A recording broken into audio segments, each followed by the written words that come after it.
રાજપારડીમાં સ્પર્શ કાર્યક્રમે સંવેદનાની સરવાણી વહાવી મનીષ વઘાસિયાના પ્રવચનમાં શ્રોતાઓની આંખો છલકાઈ।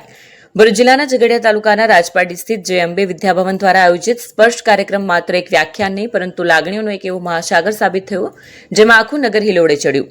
નારાયણનગર ખાતે ગત સાંજે યોજાયેલ કાર્યક્રમમાં જાણીતા વક્તા મનીષ વઘાસિયાની વાણીએ એવો જાદુ પાથર્યો કે ઉપસ્થિત જનમેદની મંત્રમુગ્ધ થઈ ગઈ હતી। જ્યારે શબ્દો સંવેદના બન્યા અને આંખો છલકાઈ। કાર્યક્રમનો માહોલ ત્યારે અત્યંત ભાવુક બની ગયો જ્યારે મનીષ વઘાસિયાએ માતા પિતા અને સંતાનો વચ્ચેના અતૂટ સંબંધો અને જીવનના નૈતિક મૂલ્યો પર હૃદયસ્પર્શી વાતો કરી। સંવેદનાની અનુભૂતિ વિષય પર વક્તવ્ય આપતા તેમણે જ્યારે પરિવાર અને સંસ્કારોના મહત્વની જીવંત ઉદાહરણો સાથે રજૂ કર્યું ત્યારે કાર્યક્રમમાં બેઠેલા સેંકડો વાલીઓ અને વિદ્યાર્થીઓની આંખો ભીની થઈ ગઈ હતી। શિક્ષણની સાથે જીવનના મૂલ્યોની સામાજિક જવાબદારીઓ પર વિશેષ ભાર મૂકવામાં આવ્યો। રાજપારડી અને આસપાસના ગ્રામ્ય વિસ્તારોમાંથી મોટી સંખ્યામાં લોકો ઉમટી પડ્યા। વાલીઓએ સ્વીકાર્યું હતું કે આ કાર્યક્રમ નવી પેઢીના માનસ પર ઊંડી અને સકારાત્મક અસર છોડશે।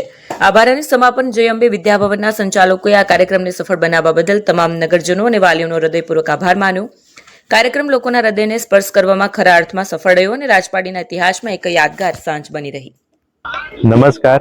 આજ રોજ રાજપારડી ખાતે જય અંબે વિદ્યાભવનમાં એક સ્પર્શ કરીને કાર્યક્રમનું મેં આયોજન કર્યું હતું કે જેની અંદર બાળકોને સંસ્કાર, સંવેદના, અલગ અલગ પ્રકારના ઘણા મુદ્દાઓ પર અમે ડિસ્કશન કર્યું હતું અને 1500 થી 2000 જેવા અમે ખુરશીની વ્યવસ્થા કરી હતી। પણ અહીંયા 2500 થી 3000 વ્યક્તિ આવીને આ કાર્યક્રમને નિહાળીને ગયા છે અને બહુ સારી રીતે મનીષભાઈ વઘાસિયાએ બધા જ પેરેન્ટ્સને સંસ્કાર અને સંવેદનાની વાત કરી છે। Thank you. નમસ્કાર દોસ્તો, તમારો દોસ્ત મનીષ વઘાસિયા છું અને આજે રાજપારડીમાં હતો મારા મિત્ર જીતભાઈની સરસ મજાની શાળા છે અને શાળા માટે ખૂબ સરસ પ્રયત્ન કરી રહ્યા છે। વાલી વિદ્યાર્થીઓના આત્મીયતાનો ભાવ પ્રગટ કરી રહ્યા છે। બટુકભાઈ અને બધા ટ્રસ્ટી મિત્રો, સ્કૂલના સંચાલક મિત્રો, ચેતનભાઈ, બધાનું આયોજન એવું કે વાલી વિદ્યાર્થીઓ સાથે બેસે, પ્રેમ, પ્રેરણા અને પ્રોત્સાહનના ભાવને જીવનમાં સાર્થક કરે અને સાચા હેતુમાં માતૃત્વ પિતૃત્વ લઈને જાય। આજે બહુ સરસ પ્રોગ્રામ રહ્યો।